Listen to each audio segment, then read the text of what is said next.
both in terms of being a thinker, but also in terms of being an activist. Because it's one thing to develop theory, but theory has to be put into action. If you just have good ideas and you don't do anything with it, then you might as well not even have the ideas.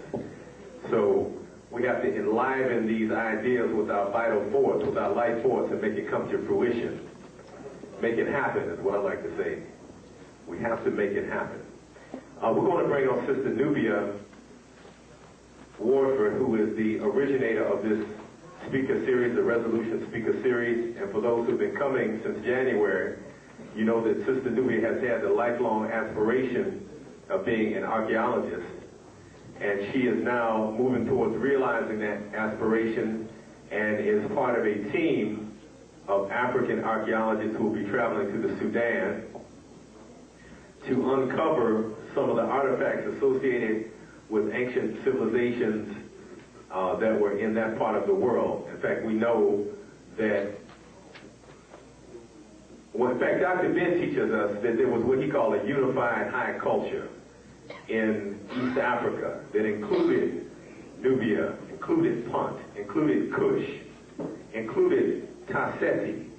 And at some point in time, those began to break up into separate empires, but essentially they're all part of the same culture. And we know that those cultures in East Africa to the south of Kemet, of what we came to call Kemet, were the mothers of Kemet, which we often say is the light of the world. And we know also from our history that Kemetic civilization traces its roots to the south, up south, up south. Because our ancestors had what we call a southern orientation. That is, that they viewed the globe in the opposite way that we have been taught to view it by the Europeans who now make maps and globes.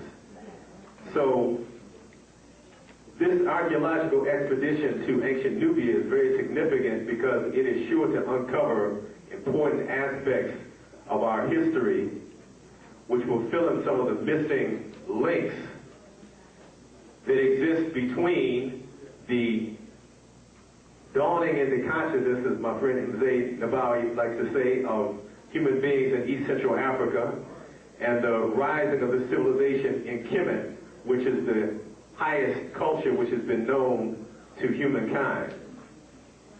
And it's very important that we begin to fill in those gaps in our history, that we learn more about our history, and that we uncover new evidence. A lot of times when we go to lectures and workshops, we're hearing the same thing over again. And if you're like myself or some of the other people in this room who have been going to workshops for 20, 25, 30 years, sometimes you start hearing the same thing over and over and over and over again. Well, an archaeological expedition which is to uncover new artifacts will present us with some new information and will expand our consciousness about who we are, will expand our consciousness about how our ancestors operated and how they realized the fullness of their spirituality. So this is a very important project that demands our support. It's being headed by Dr. Anderson Thompson, one of our most renowned African-centered scholars out of the city of Chicago. And there are a number of other scholars, both Africans born in the U.S. and Africans born in Sudan, who will be participating in this archaeological expedition. And representing the city of Detroit, we have our own Nubia Warford. We'd like to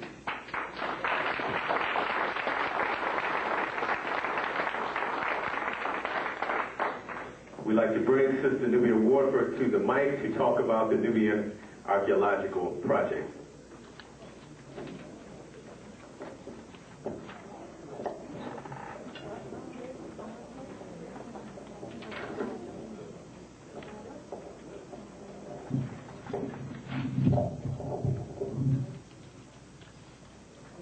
Greetings again. How's everybody? I'm getting my niece to put some cold water on the table, so if you need that to kind of cool you off, go ahead and feel free to go back to the back table. But the Nubian Archaeological Project is a coincidence, I think, that my name given was Nubia. As a child, I grew up digging. I forgot to bring my rocks. I have a girlfriend. We were digging to China when we were little, and she kept the rocks. And so I went to pick up the rocks a couple of weeks ago, and I just started crying. I said, "Oh, I just love these rocks. They're just That's what I've always wanted to do. I've always wanted to dig in the earth. I've always wanted to be an archaeologist since I was 7 years old. That's the time I decided I was going to be an archaeologist. Actually, I called an archaeologist a paleontologist, which studies dinosaurs, and I found out at age 8, I picked up the book King Tut's Remains, Tutankhamun's Remains, and then that's when I decided that I was going to be an archaeologist. So this has been a lifelong venture. Thank you for coming out on this hot, hot day in this hot, hot room to share in the realization of this project.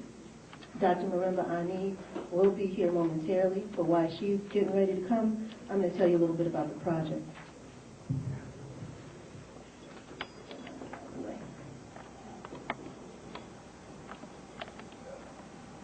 This is ancient Nubia.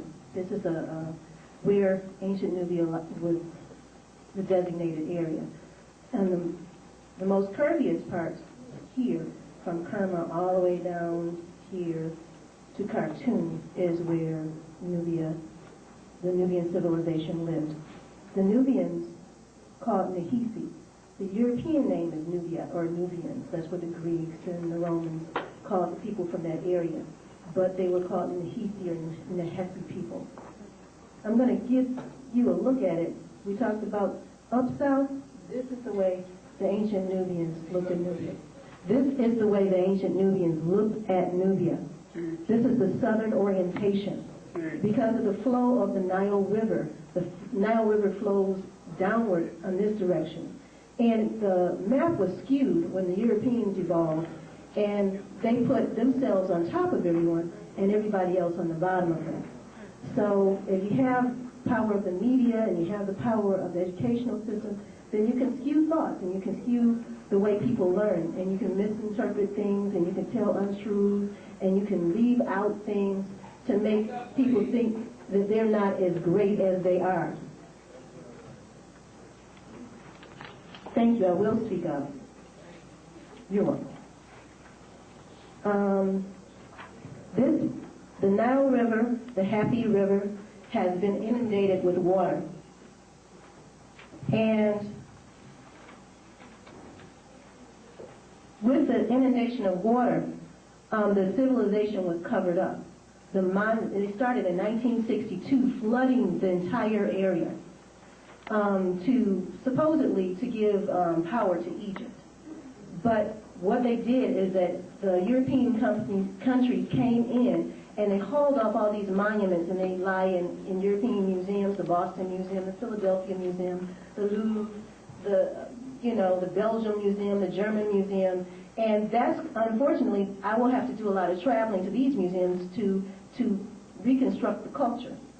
Because the people in the area, they have the oral history, but they don't have a lot of the physical artifacts just because all of their culture has been hauled away. Now, the saddest part, some of the most magnificent monuments